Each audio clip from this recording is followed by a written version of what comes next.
जरांगेंच्या सगळे सोयऱ्यांच्या मागणीवरून कार्यवाही सुरू असल्याचं फडणवीस म्हणालेत। तसंच ओबीसी नेत्यांशीही बोलणार असल्याचं फडणवीसांनी सांगितलं। त्यामुळे अधिवेशनाआधी हालचाली सुरू झाल्यात।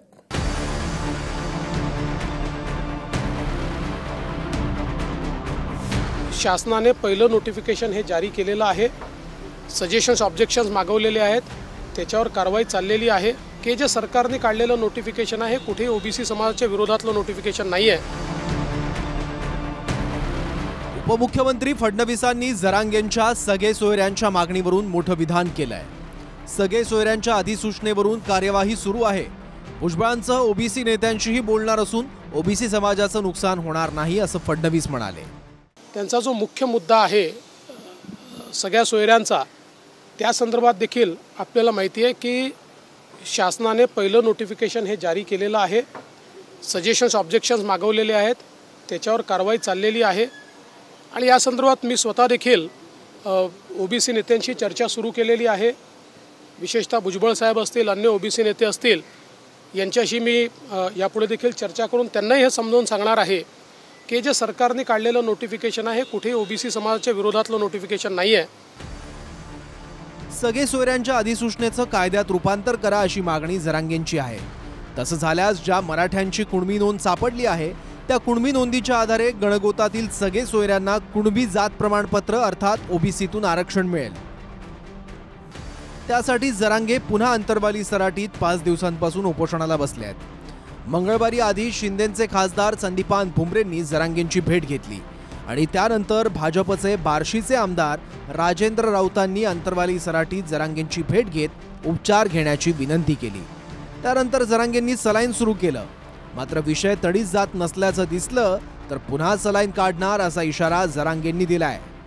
सर्वोच्च न्यायालयाने रक्तनात्याच्या संदर्भातले जे काही निकष ठरवून दिलेले आहेत त्या निकषात बसणारच अशा प्रकारचं हे नोटिफिकेशन आहे।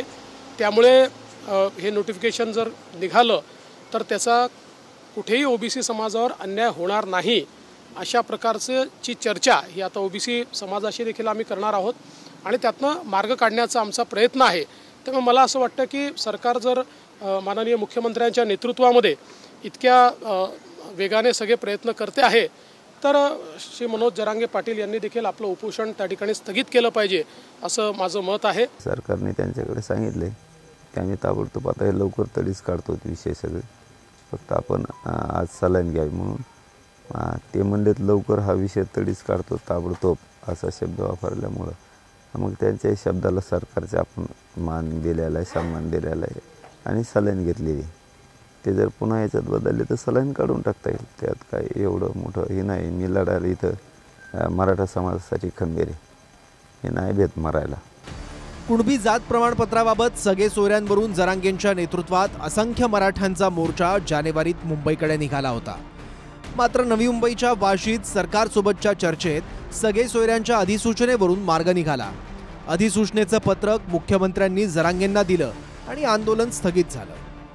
27 जानेवारीला सरकारनं अधिसूचना काढल्यानंतर 16 फेब्रुवारीपर्यंत अधिसूचनेवर हरकती मागवण्यात आल्या। अधिसूचनेवर जवळपास 8 लाखाहून अधिक हरकती आल्या। हरकती आणि सूचनांची नोंद झाली असून पुढील कारवाई संदर्भात सरकारच्या हालचाली सुरू आहेत। अधिसूचनेचं कायद्यात रूपांतर करण्याचं सरकारनं ठरवलं तर येत्या अधिवेशनात कायदा होऊ शकतो। 6 महिन्यातच विधानसभा निवडणूक असून 27 जूनपासून होणारं पावसाळी अधिवेशन शेवटचं असेल। त्यामुळे याच अधिवेशनात जरांगेंची मागणी मान्य होऊन मराठा आरक्षणाचा विषय निकाली निघू शकतो। ज्या काही मराठा समाजाच्या इतरही मागण्या आहेत त्या मागण्यांवर सरकारने नेहमी पॉझिटिव्ह भूमिका घेतली आहे। सरकार मराठा समाजाच्या संदर्भात संवेदनशीलही आहे आणि पॉझिटिव्ह आहे। त्यामुळे मला असं वाटतं की निश्चितपणे या संदर्भात सर्व ओबीसी नेत्यांना त्या ठिकाणी विश्वासात घेऊन त्यांना आम्ही पटवून देऊ आणि जेवढ्या लवकरात लवकर करता येईल तेवढ्या लवकरात लवकर ही कारवाई आम्ही पूर्ण करू। आता स्वतः एकनाथ शिंदे साहेबांनी कबूल केलेलं आहे की आमचाच कार्यकर्ता होता, तर मग आता कार्यकर्त्याचंही ऐकायला तयार नाही हे त्यांनी बोललेत विधिमंडळाच्या समोर, का मी नाही बोललो तर त्यांचा कार्यकर्ता ते सांगितलं। आता त्यांचं अति झालं आणि आता आम्ही त्याचा कार्यक्रम करू असंही बोलले होते। आयोग बसून आणि खोटनाटा सर्वे करून हे प्रश्न सुटणारे नाहीत, पण सरकारला या लोकांना न्याय द्यायचाच नाही आणि या लोकांना असंच तडपडत ठेवायचं आहे। त्याचं सगळ्यात मोठं उदाहरण जरांगे पाटील आता आपण पाहतो आहे. आता ज्या सगळे सोयरे म्हणजे कोण आणि सरकारनं काढलेल्या अधिसूचनेनुसार सगळे सोयऱ्यांची व्याख्या काय तेही पाहूया. सगळे सोयरे म्हणजे अर्जदाराचे वडील, आजोबा, पणजोबा व त्यापूर्वीच्या पिढ्यांमध्ये जातीमधील झालेल्या लग्न नातेसंबंधातून निर्माण झालेले नातेवाईक. रक्तातील नातेवाईक पितृसत्ताक पद्धतीतील सगळे सोयरे आहेत असं शपथपत्र पुरावा म्हणून अर्जदारानं दिल्यास गृह चौकशीद्वारे कुणबी जात प्रमाणपत्र देण्यात येईल.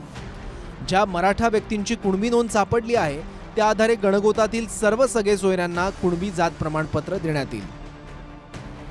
मात्र सरकारचेच मंत्री छगन भुजबळ यांनी त्याच वेळी या अधिसूचनेला विरोध केला.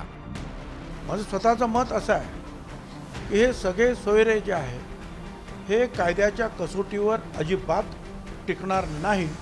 जात ही जन्माने येते, ते एखाद्याच्या शपथपत्राने येते का किंवा एखाद्याच्या ॲफिडेव्हिटने येते जात बदलता येते. जात मुळात जन्मानं माणसाला मिळत असते.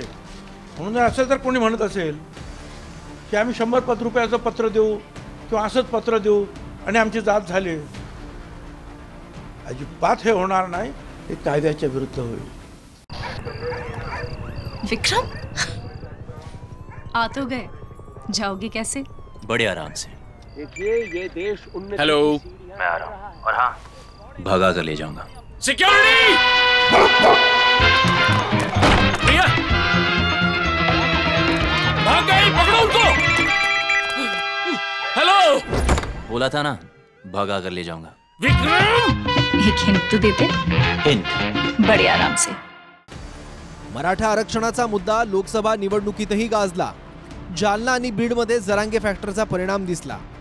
आता 6 महिन्यात विधानसभेच्या निवडणुका आहेत. मागण्या मान्य न झाल्यास नावं घेऊन उमेदवार पाडणार असा इशारा जरांगेंनी दिलाय. मात्र आता फडणवीसांनीच लक्ष घालून विषय मार्गी लावण्याचे संकेत दिले. अंतरवाली सराटीहून संजय सरोदेसह bureau report, TV9 Marathi. Vikram, आ तो गए, जाओगे कैसे? बड़े आराम से. देखिए ये देश हेलो, मैं आ रहा हूँ और हाँ, भगा कर ले जाऊंगा.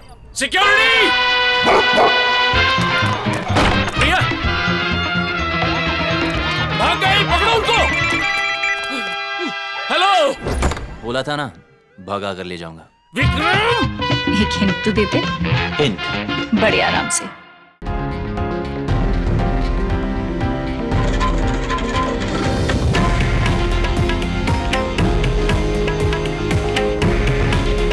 हे आहे देशातील नंबर 1 न्यूज नेटवर्क आणि आपण पाहत आहात TV9 मराठी. काळजी तुमची, हित महाराष्ट्राचं.